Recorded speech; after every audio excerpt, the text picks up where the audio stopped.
Mardi 5 mai 2020, chers internautes, bienvenue à cette nouvelle édition de la revue de presse sur JDC Plus TV.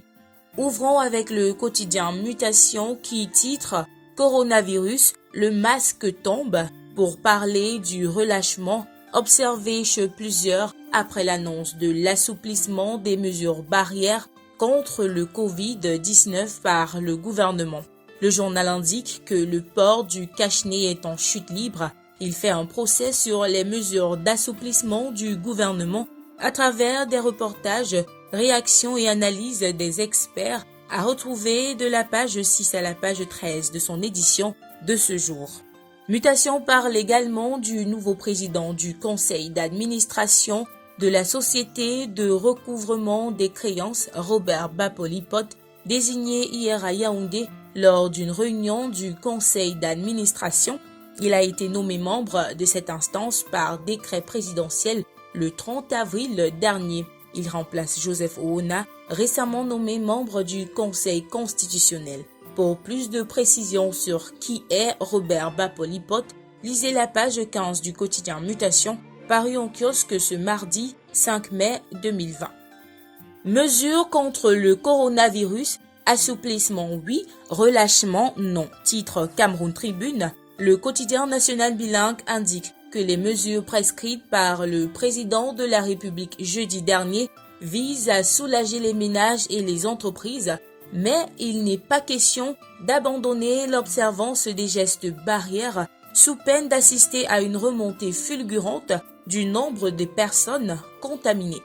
Et toujours dans le cadre de la lutte contre le coronavirus, Cameroun Tribune nous apprend que le Fonds mondial international FMI va débloquer 135 milliards pour aider le Cameroun à gérer les conséquences économiques de cette crise sanitaire. Le financement a été approuvé hier au cours d'un conseil d'administration à Washington. Le journal indique que par ailleurs, le programme économique et financier engagé avec le Cameroun en 2018 a été prorogé jusqu'en septembre prochain.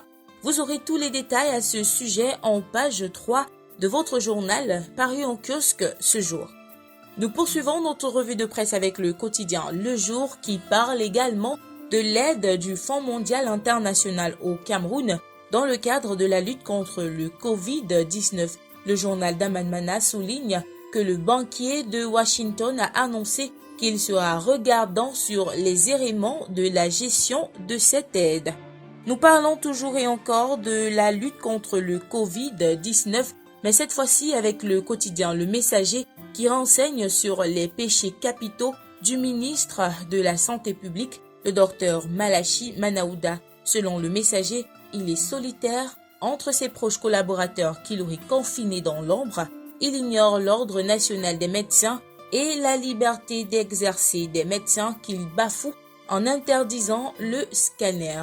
Plus de précisions en pages 4, 5 et 6 du quotidien Le Messager, paru en kiosque ce mardi 5 mai 2020.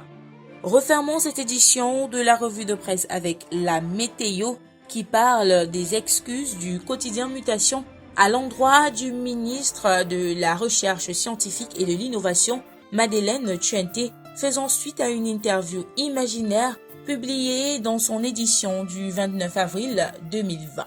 Pour savoir de quoi il est question, lisez la page 3 de la météo, édition de ce mardi 5 mai 2020. Et c'est ainsi que nous mettons un terme à cette édition de la revue de presse sur JDC Plus TV. Merci d'avoir regardé. À demain.